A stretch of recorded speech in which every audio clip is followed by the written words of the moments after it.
Muhammad Nisar hided his identity, acted as Nijalinga Swami, become a Lingayat seer, ante leader or head of Lingayat Mutt.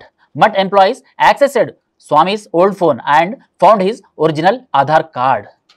Mohammed Nizar అనేసి ఒక పేరుతోని బతికిన ఒక మనిషి తన వేషభూష మార్చుకొని కాషాయ వస్త్రాలు ధరించి నిజలింగ స్వామి అనేసి ఒక పేరు మార్చుకొని ఒక గురుముల్లేశ్వర శాఖ మఠం అనేసి ఒక మఠంలో తాను అక్కడ చేరి పూజలు ఇవన్నీ నిర్వహిస్తూ ఉన్నాడు. డైలీ అక్కడ పూజలు వీటిలో కూర్చొని లేకపోతే స్వామివారికి నైవేద్యాలు అందించడము, స్వామివారికి అక్కడ పూజలు చేయడము ఇవన్నీ చేస్తూనే ఉన్నాడు. అయితే ఇతని పైన కొంచెం డౌట్ ఎవరికైతే వచ్చిందో అక్కడి కొంతమంది జూనియర్స్ ఎవరైతే ఉంటారో స్వాములు వాళ్ళు ఈయన మొబైల్ని పరిశీలించడం జరిగింది.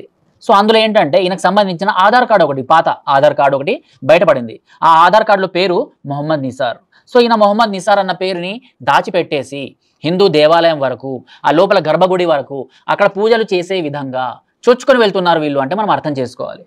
Mohammed Nisar was student of madrasa, ఒక మదర్సాకు సంబంధించిన స్టూడెంట్. ఈయన photos with skull cap and beer bottles in hand were found in mobile. Swami was forced to resign from his position as head of the Guru Malleshwara Shakha Mutt. So ఈయన మొబైల్ని check చేసిన తర్వాత ఆ మొబైల్లో ఈయన skull cap అంటే ఏదైతే ఈ ముస్లిమ్స్ ఒక క్యాప్ పెట్టుకుంటారు కదా, ఆ క్యాప్తో కొన్ని ఫొటోస్ అంటే మదర్సాలో చదువుకున్నాడు కదా, సో అలాంటి ఫొటోస్, ఆధార్ కార్డు, కొన్ని బీర్ తాగుతున్నటువంటి ఇలాంటి ఫోటోలు ఇవన్నీ కనిపించడం జరిగింది. ఆ తర్వాత ఈయన్ని రిజైన్ చేయించి పంపించేశారంట. అంటే ఈయన పైన కేసు కూడా నమోదైంది. కాకపోతే రిజైన్ చేసే ముందే 4 దంచితే చాలా బాగుండేది. ఇది నేనంటున్నా, మరి మీరేమంటారో కామెంట్ బాక్స్లో తెలపండి. ఎందుకంటే ఇలాంటి వాళ్ళు చాలామంది ఫేక్ బాబాలుగా, ఫేక్ స్వామీజీలుగా మన మధ్యలోనే ఉంటూ చలామణి అవుతున్నారు వీళ్ళు. సో ఇప్పటికే కొంతమంది స్వామీజీల వేషధారణలో రోడ్డు పైన అడుక్కుంటూ లేకపోతే ఈ భిక్ష ఇవన్నీ అడుక్కుంటూ తిరుగుతుంటారనమాట. నేను అందరిని అనట్లేదు, కొంతమందిని అంటున్నా. ఎందుకంటే ఆ కొంతమందికి మీరు కనీసం ఆపి ఒక గాయత్రి మంత్రమో, ఒక హనుమాన్ చాలీసానో, లేకపోతే దేవుళ్ళకు సంబంధించిన ఏదో ఒక స్తోత్రం చదవమని చెప్పండి, ఆ తర్వాత డబ్బులు ఇస్తామని చెప్పండి. వాళ్ళు చెప్పలేరు.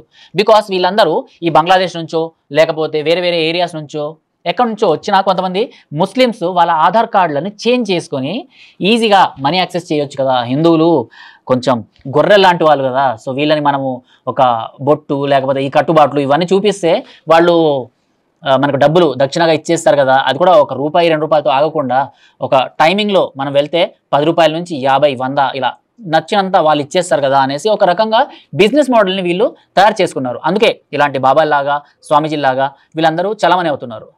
సో ఇలాంటి కొన్ని వీడియోస్ కూడా సోషల్ మీడియాలో అంటే మీకు చాలానే కనిపిస్తాయి. నార్త్ ఇండియాకి సంబంధించిన కొంతమంది యూట్యూబర్లు, కొంతమంది ఇన్ఫ్లుయెన్సర్స్ ఇలాంటి వాళ్ళని రోడ్డు పైన ఆపి వాళ్ళ మెడలో ఉన్న దేవత పేరు చెప్పండి అనేసి అడిగినా కూడా వాళ్ళు చెప్పలేకపోతున్నారు. కనీసం గాయత్రి మంత్రం ఉచ్చరించండి అంటే కూడా చెప్పలేకపోతున్నారు. సో వీళ్ళ ఆధార్ కార్డ్ చెక్ చేస్తే వాళ్ళు ఎవరో ముస్లిమ్స్ లేకపోతే ఇంకేదో మతమో అలాంటివన్నీ బయటపడుతున్నాయి అనమాట. సో మనం జాగ్రత్తగా ఉండాల్సిన అవసరం ఎంతైనా ఉంది. నిజంగా మనం ఒక స్వామీజీని ఫాలో అవుతున్నాము అంటే ఆయన అప్పటికప్పుడు పుట్టుకొచ్చిన స్వామీజీయా లేకపోతే ఎప్పటి నుంచో ఉన్నారా అన్నది కూడా మనం తెలుసుకొని ఇవన్నీ ఈ ప్రొసీజర్ని ఫాలో అయితే ఈజీగా మనం వీళ్ళని పసిగట్టవచ్చు. మనము స్వామీజీలనే నమ్మాలి అనేసి ఎక్కడా రాసి పెట్టలేదు. కాకపోతే గురువులుగా వాళ్ళని మనం నమ్మవచ్చు. మనకి ఇప్పటికే ఇంతమంది దేవుళ్ళు ఉన్నా కూడా మధ్యలో స్వామీజీల పేరు చెప్పుకొని లేకపోతే నేను ఫలానా స్వామిని, నా కాలు మొక్కండి, నా కాలికి ఇంత దక్షిణ చెల్లించండి, సో నేను ప్రసాదం ఇస్తే ఇంత, నా కాలు మొక్కితే ఇంత అనేసి ఎవరైతే ఈ ఫేక్ స్వామీజీలు వస్తుంటారో వాళ్ళని కాస్త పక్కన పెట్టండి. మనకు ఒక వేదాలు, ఉపనిషత్తులు, మనకు మహాభారత గ్రంథాలు, రామాయణాలు ఇవన్నీ ఉన్నాయి. అందులో ఉన్న పూజ్యులు, పూజ్యనీయులు వాళ్ళే మనకు స్వామీజీలు, వాళ్ళే మనకు దేవుళ్ళు. ఇవన్నీ ఉండగానే మనం ఇలాంటివన్నీ అంటే ఈ పూజారులను వీళ్ళని నమ్ముతా ఉంటే, కొంతమంది ఫేక్ ఎవరైతే ఉన్నారో వీళ్ళని నమ్ముతా ఉంటే తడిగుడ్డతో మన పీకను కోయడానికి అయితే రెడీగానే ఉంటారు. సో దీనిపైన మీరేమంటారు కామెంట్ బాక్స్లో తెలపండి. టిల్ దెన్ జై హింద్, జై భారత్.